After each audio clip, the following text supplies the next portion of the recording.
इय्याक नअबुदु व इय्याक नस्तईन। मेरे पाकिस्तानियों, मैं सबसे पहले तो अल्लाह का शुक्र अदा करता हूं कि उसने आपके दिलों में डाला कि हर किस्म की रुकावट के बावजूद आप इतनी तादाद में आज मीनार पाकिस्तान यहां आए और मुझे सुनने आए। और इंशाअल्लाह आज जो मैं आपसे बातें करूंगा, मैं आपको ये बताऊंगा कि हमने अपने मुल्क को किस तरह इस दलदल से निकालना है, जिस दलदल में एक साजिश के तहत हमारी हुकूमत गिराई गई और इस मुल्क के बड़े बड़े जुराइम पेशा लोगों को हमारे ऊपर मुसल्लत किया गया। तो मैं आज आपको अपना प्रोग्राम दूंगा, लेकिन उससे पहले मेरे पाकिस्तानियों, एक चीज तो वाज़ेह हो गई, जो भी आज पावर में बैठे हैं उनको आज एक पैगाम जाना चाहिए। इन लोगों का जुनून रुकावटों से नहीं रुक सकता, कंटेनर्स नहीं रोक सकते।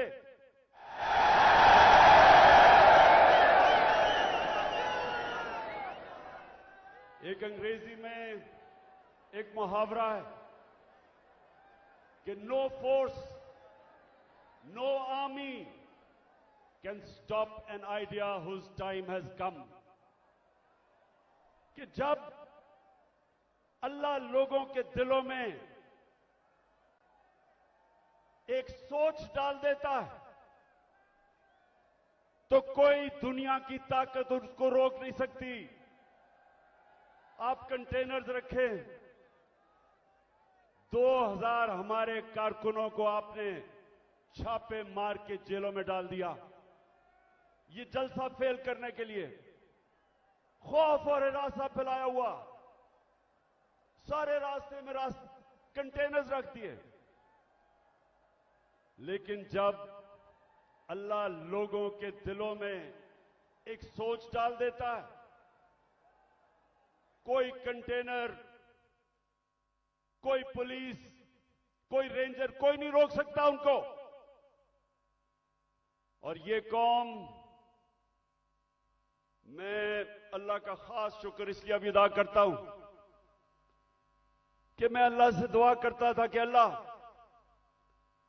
मैं बाहर की दुनिया में इतना टाइम गुजारा, वो जिंदा कौमें मैंने देखी थी, मैंने लोगों को जुल्म के सामने खड़े होते देखा, नाइंसाफी के सामने। मैंने बाहर के लोगों को अमर बिल मारूफ पे चलते देखा, बुराई के खिलाफ खड़े हुए हैं, अच्छाई के साथ खड़े हुए हैं। लेकिन मैं अपनी कौम में ये नहीं देखता था। मैं अपनी कौम को, अफसोस से मुझे कहना पड़ता है कि हर किस्म का जुल्म बर्दाश्त करते देखा। और जब एक कौम जुल्म के सामने नहीं खड़ी होती, मेरे पाकिस्तानियों, वो गुलाम बन जाते हैं। और गुलामों की कोई हैसियत नहीं दुनिया में। मौलाना रूमी ने जिस तरह कहा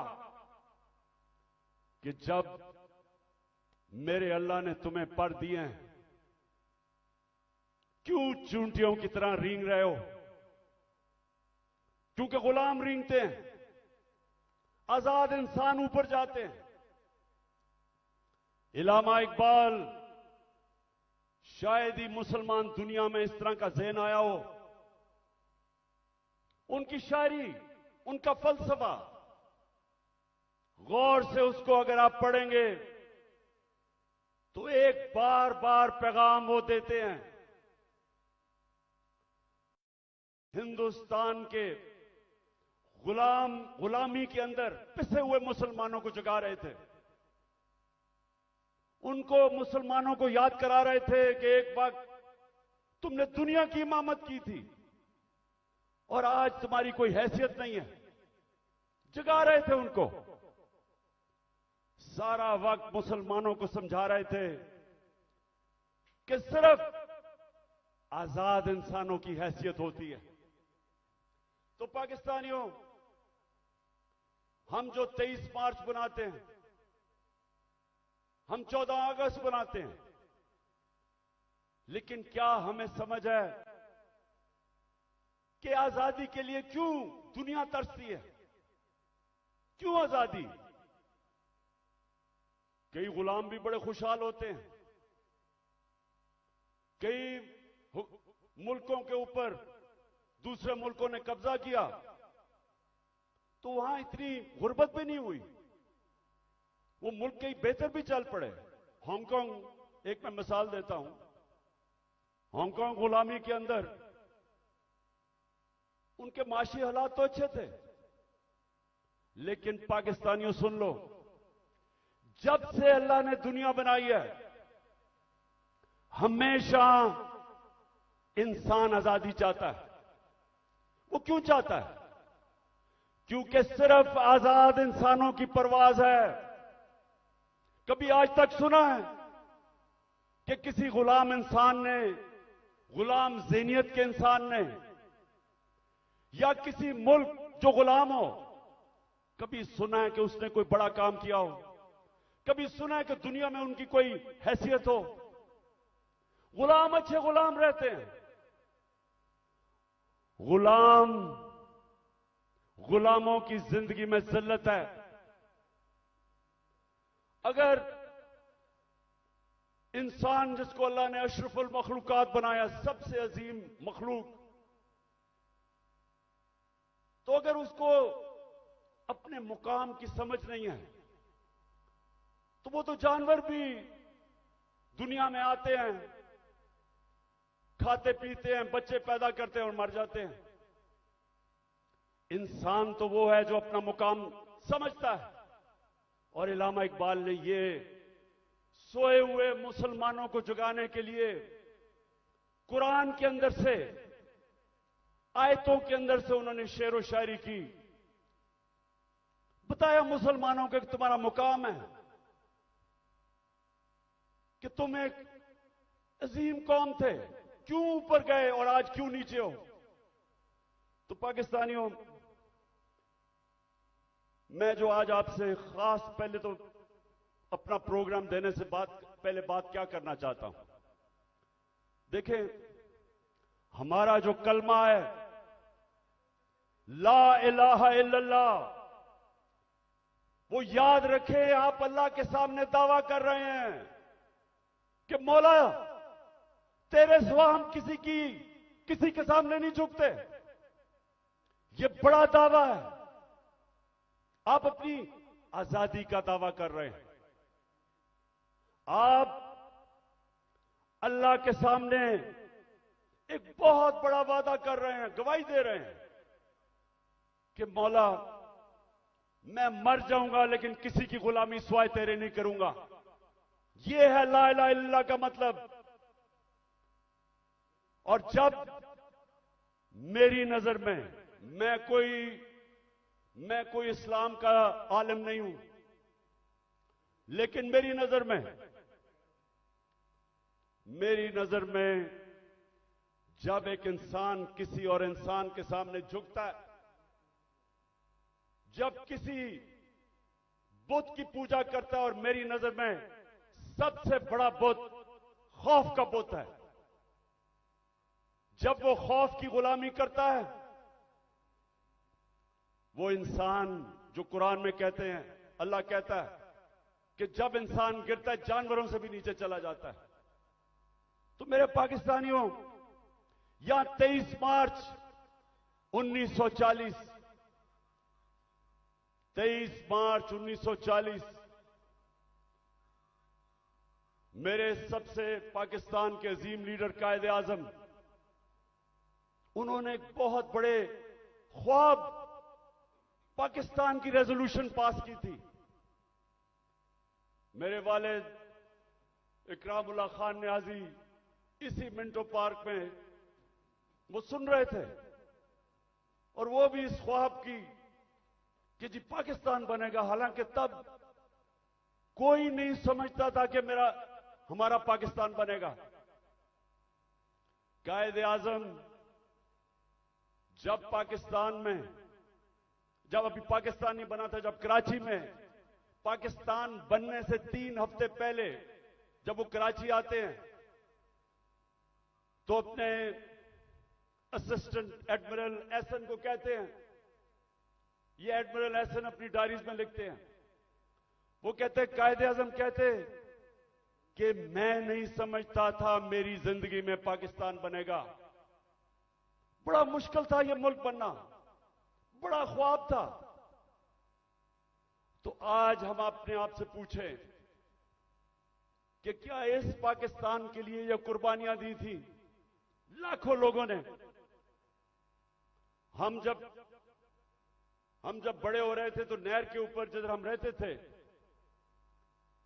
वहां मेरी वालदा बताती थी कि जब पार्टीशन हुई तो जो कत्लेआम हुई बॉर्डर के ऊपर, कहती वहां औरतें आई हुई होती थी, 10-15 औरतें इकट्ठी, आदमी कितने सारे आदमी कत्ल हो गए। सारा कोई कहानी थी कि जी मेरी बेटी जो उठा के ले गए, बच्चे मार दिए। यानी ऐसी दर्दनाक कहानियां थी कि किस खून की कुर्बानी से यह मुल्क बना था। और वो सब आते थे कि जी एक ख्वाब लेके आए थे पाकिस्तान का। तो हमें आज मेरे पाकिस्तानियों पूछना चाहिए अपने से कि किधर हम गलत गए, क्या वजह है कि वो एक अजीम मुल्क नहीं बन सका। तो मैं आज आपको सबसे पहली बात ये बताता हूं, इसलिए नहीं बना कि हम कभी आजाद ही नहीं हुए। अंग्रेज तो चला गया, लेकिन जो हमारे मुल्क के ऊपर मुसल्लत हो गए लोग, उन्होंने तो कभी आजाद नहीं किया पाकिस्तान को। और आजादी होती क्या है?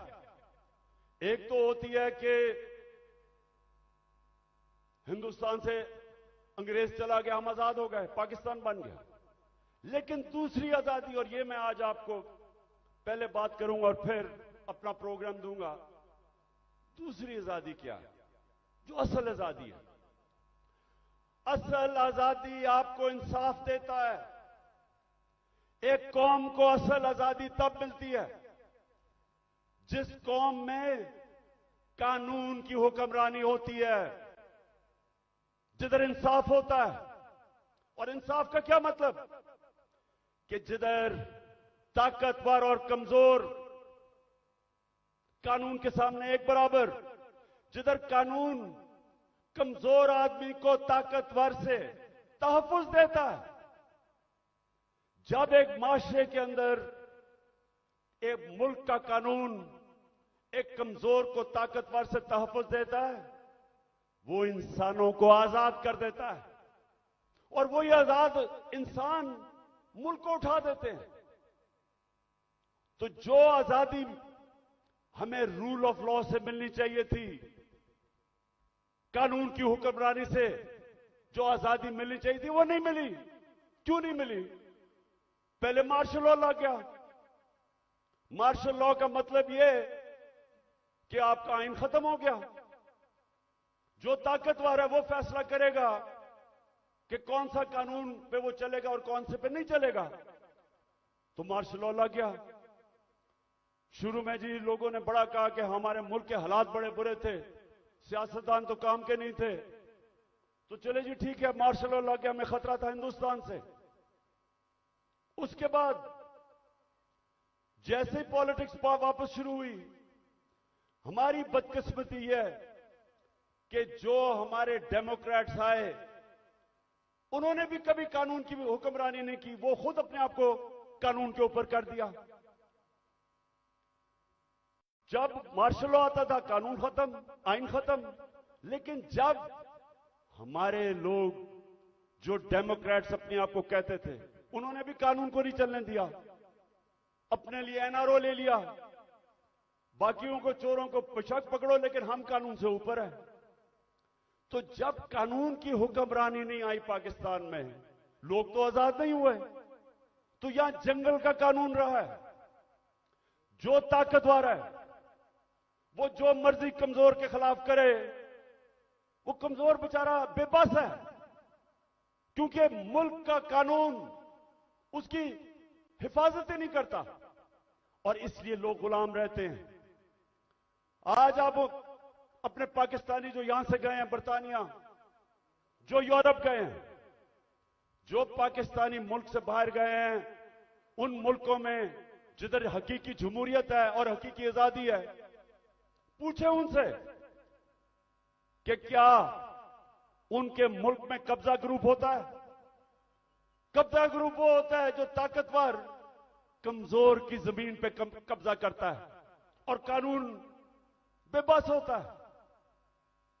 जिस मुल्क के अंदर ताकतवर कमजोर के ऊपर जुल्म कर सके, उनको बनाना रिपब्लिक्स कहते हैं। और जो मुल्क खुशहाल हैं, जिधर हम कोशिश करते हैं यहां से लोग वीजा लेके जाने के लिए, वहां क्या फर्क है? उधर एक लफ्ज इस्तेमाल आजकल हो रहा है, level playing field. Level playing field का मतलब यह नहीं है कि इमरान खान के हाथ पीछे बांध लो और दूसरे को सारा इंतजामिया सारी उसकी मदद करे और तब इलेक्शन लड़ाओ। लेवल प्लेइंग फील्ड का मतलब होता है कि कमजोर और ताकतवर कानून के सामने बराबर। इसलिए वो माशरे खुशहाल हैं। हमारा मसला क्या है? हमारा मसला ये है कि हमारी बदकिस्मती है। बेचारे गांव के अंदर जाओ, आम आदमी थाना कचहरी पटवारी वो ठोकरें खाता फिरता है।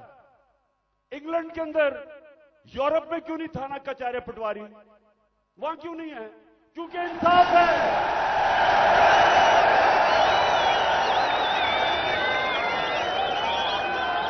उधर का निजाम आजाद मुल्क है, वो लोगों को आजाद किया हुआ है, इसलिए वो खुशहाल हैं। वहां बेचारा, मैं गांव में, अब मियांवाली में जब मैं गया पहली दफा आज से 26 साल पहले पॉलिटिक्स के लिए, तो मुझे पहली दफा समझ आई कि बेचारा क्यों गरीब आदमी जकड़ा हुआ है, कमजोर आदमी। उसके घर चोरी हो, ताकतवर चोरी करवा दे, उसी के ऊपर पर्चा कर दे पुलिस, वो बेचारा ठोकरें खाता फिर रहा है। आजकल तो मैं अदालतों में जा रहा हूं, तो मेरे ऊपर, आपको पता है या नहीं कि मेरी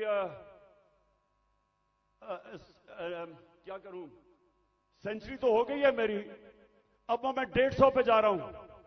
145 हो गई। तो बेचारे, अब मैं देखता हूं कि शुक्र अल्लाह ने मुझे कम से कम वकील दिए, मेरी पार्टी के वकील हैं जो साथ जाते हैं। वो बेचारा गरीब आदमी क्या करे?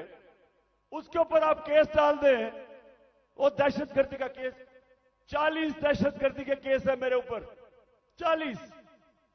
तो सोचे वो बेचारा गरीब आदमी, उसका मुखालिफ हो, उसकी जमीन पे कब्जा करना हो, कुछ भी हो, उसके ऊपर केस डाल दे, वो सारी जिंदगी बेचारा तबाह हो जाता है। ये है गुलामी। सिंध में जाएं, जो सिंध के अंदर जुल्म है आप अंदाजा ही नहीं कर सकते। जो वहां के इस वक्त मुसल्लत हैं, जिसको जरदारी सिस्टम कहते हैं, कोई लोग उनके सामने बेबस हैं, मिजाल नहीं है कुछ कर सके। पुलिस थाने जाएंगे, वहां डरते हैं, गुंडे पाले हुए हैं जो उनको पैसे ले लें, कुछ कर दें, डराएं धमकाएं, कोई आदमी आवाज अपनी नहीं उठा सकता जुल्म के खिलाफ। गुलाम है, कैसे कौम उठ सकती है? तो जो आज मैंने आपसे ये जो बात कर रहा हूं आजादी की, क्योंकि असल में हमारी जंग है हकीकी आजादी की, और हकीकी आजादी तब आएगी जब मुल्क में रूल ऑफ लॉ और इंसाफ होगा, जब इंसाफ होगा, लोगों के हुकूक होंगे। जब लोगों के हुकूक होंगे, जब एक मुल्क का अदालती निजाम लोगों की हकूक की हिफाजत करेगा, आपको कोई लंदन या इंग्लैंड जाना नौकरियों के लिए नहीं पड़ेगा, कोई यूरोप नहीं जाना पड़ेगा नौकरियों के लिए। अल्लाह ने इस मुल्क को हर चीज दी है,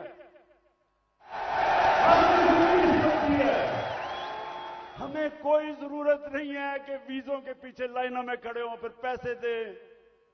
बेचारे वो पाकिस्तानी, मैं तो खैर सब पे भी दिल रोता है, लेकिन जो पाकिस्तानी, कितने लोग हमारे डूबे हैं कि रात में वो छोटी सी किश्तियों के अंदर किसी तरह यूरोप में घुसते घुसते, हमारी बेचारी हॉकी प्लेयर वो जा रही थी कि किसी तरह वो यूरोप चली जाए, वो बेचारी डूब गई और लोगों के साथ। क्यों है? इसलिए नहीं कि पाकिस्तान में वसाइल की कमी है। मैं 3.5 साल जब प्राइम मिनिस्टर रहा हूं, मुझे खुद हैरत होगी कि अल्लाह ने इस मुल्क को क्या क्या नेमतें बख्शी हैं। लेकिन जब कानून ही नहीं है, जब इंसाफ ही नहीं है, जब जिसकी लाठी जिसकी भैंस, जब तक पर हुकूमत नहीं करे, वो मुल्क कैसे उठ सकता है? कौन सी आप इकोनॉमिक पॉलिसी लेके आएंगे उस मुल्क में जिधर इंसाफ ही नहीं है, जिधर कॉन्ट्रैक्ट एनफोर्समेंट नहीं है, जिधर रूल ऑफ लॉ नहीं है? आप जो मर्जी कर लें, उस मुल्क की किस्मत तो तबाही है। इसीलिए हजरत अली ने फरमाया था कि कुफर का निजाम चल जाएगा, लेकिन जुल्म का निजाम नहीं चल सकता।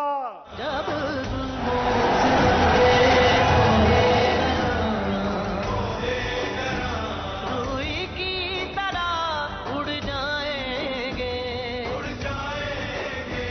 हम महकूम के पांव तले, ये धरती धड़ धड़ धड़केगी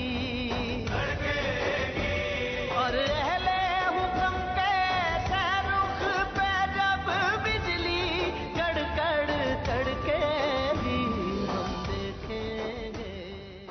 अच्छा मेरे पाकिस्तानियों, मैं एक तारीख का तालिब इल्म हूं। मैंने शुरू में जैसे मैं प्राइम मिनिस्टर बना, मैंने अपनी कौम को समझाने की कोशिश की कि मेरा जो अल्लाह है,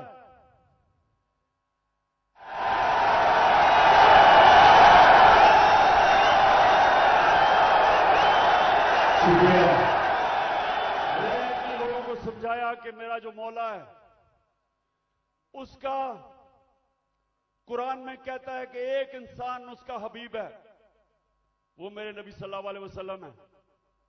और वो कुरान में हमें हुक्म करता है अल्लाह कि उनकी जिंदगी से सीखो। क्यों करता है?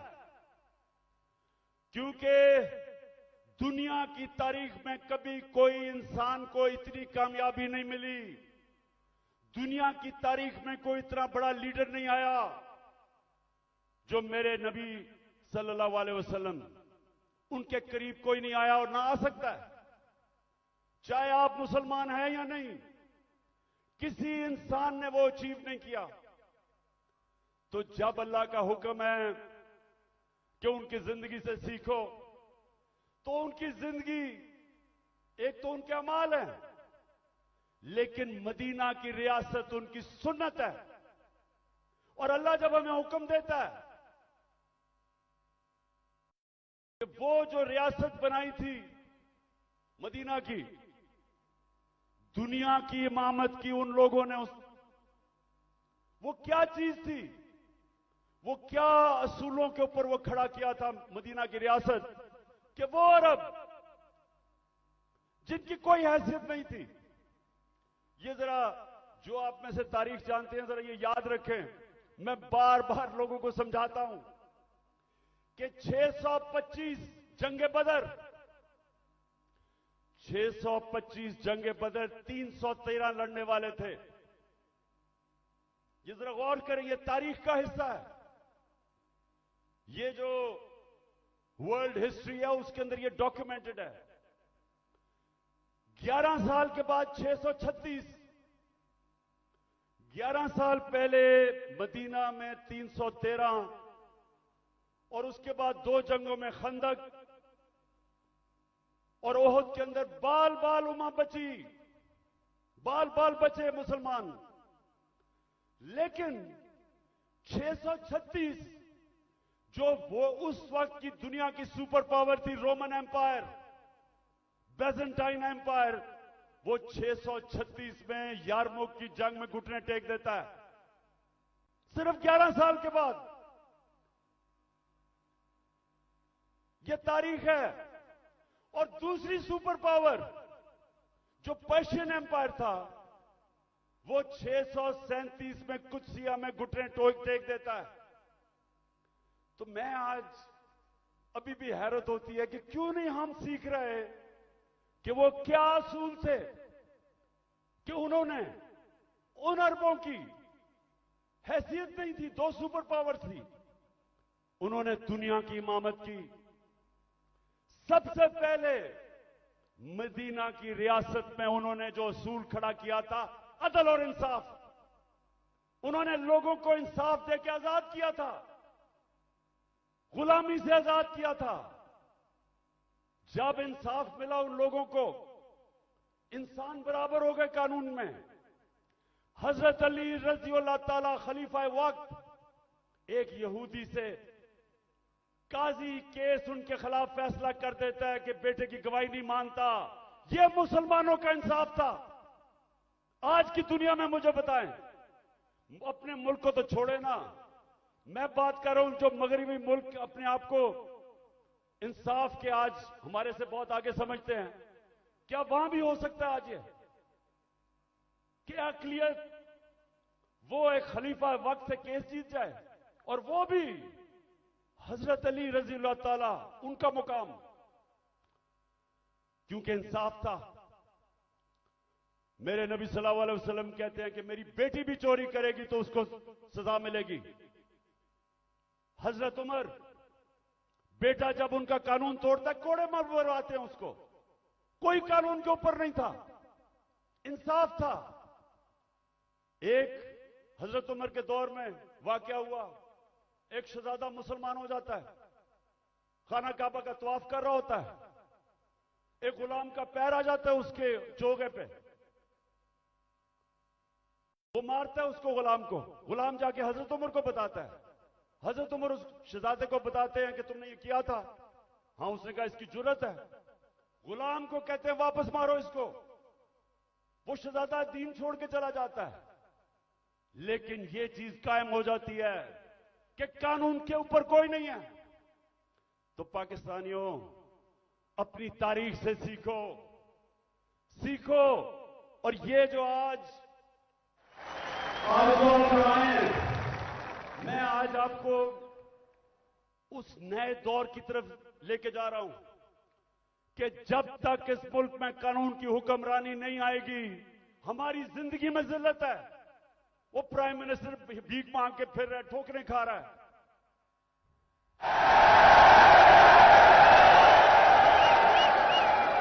अब तो खैर जनरल बाजवा का बयान आ गया है कि 40 मिनट में इसको बुरा भला कहता था, चुप करके शहबाज शरीफ मेरी बात सुनता था। अब यह होता है कि जब डिक्की में घुस के आप प्राइम मिनिस्टर बनने की कोशिश करें। बहरहाल मैं आगे आपको बताता हूं। देखिए, आप सुने मेरी बात। देखिए, आप हिंदुस्तान की तारीख देखें। जब दिल्ली की सल्तनत थी 350 साल, जो हुक्मरान जिसके दौर में इंसाफ था वहां खुशहाली थी, जो जालिम था वहां कैद भी पड़े। तारीख उठा के देख ले। जब शेर शाह सूरी जो हिंदुस्तान का बहुत ही अजीम लीडर था, वो कैसे ऊपर आया था? उसके बाप की एक जागीर थी, उसको कहा वो जागीर संभालो। बिहार के अंदर उसने जागीर को एक मिसाल बना दिया। कैसे? कानून की हुक्मरानी कायम करके, सारे बड़े बड़े डाकुओं को उसने मार दार के भगा दिया, अमन कायम कर दिया। सारे इर्द गिर्द से जो ताजर थे वो सारे उधर पहुंच गए, वो खुशहाल हो गया। सबसे ज्यादा खुशहाल उसकी जागीर हो गई, उधर से वो उठा। तो जब विंस्टन चर्चिल, जब दूसरी जंग अजीम में तबाह हो रहा था ब्रिटानिया, तो उससे जब लोगों ने आके पूछा कि जी हम बच जाएंगे, हिटलर की फौजें पहुंच गई हैं, यूरोप फतह कर लिया है, यहां बमबारी हो रही है, क्या हम बच जाएंगे? तो चर्चिल ने कहा कि क्या हमारी अदालतें इंसाफ दे रही हैं? जब उन्होंने कहा हां, तो कहता कोई ताकत नहीं हमें हरा सकती। तो मेरे पाकिस्तानियों, ये याद रखें कि जो जुल्म का निजाम है, ये आप फैसला करना कि आपने उसका मुकाबला करना है। तो मैं अब आपको बताना चाहता हूं कि ये जो जुल्म का निजाम मौजूदा पाकिस्तान में वो है क्या। जरा अब मैं थोड़ी एक दो वीडियोस आपको दिखाऊंगा ताकि आपको पता चले कि यहां किस किस्म का जंगल का कानून है आज, या जंगल का कानून है, या कोई किसी को परवाह नहीं है कि कानून मुल्क का है या क्या है। जो दिल करा जिसको पकड़ा उठा लिया। 2000 हमारे कारकुनों को उठा लिया इन्होंने, रातों को गए, घरों से उठा लिया। वो बेचारी डॉक्टर रुबीना अपनी क्लिनिक में बैठी थी, उसको उठा के ले गए। वो मैं भी आपको बाद में आता हूं, पहले मैं जरा आपको बताना चाहता हूं कि ये हुआ क्या हमारे साथ। पहली दफा 25 मई में हमने एक मार्च की इस्लामाबाद। 3 मार्चेस पीडीएम के लोगों ने मेरी दौर में की थी। एक एफआईआर नहीं कटी, कोई रुकावट नहीं थी। बल्कि तो मैंने कहा था आप मार्च करें, मैं आपके लिए खाने खूने का बंदोबस्त करूंगा।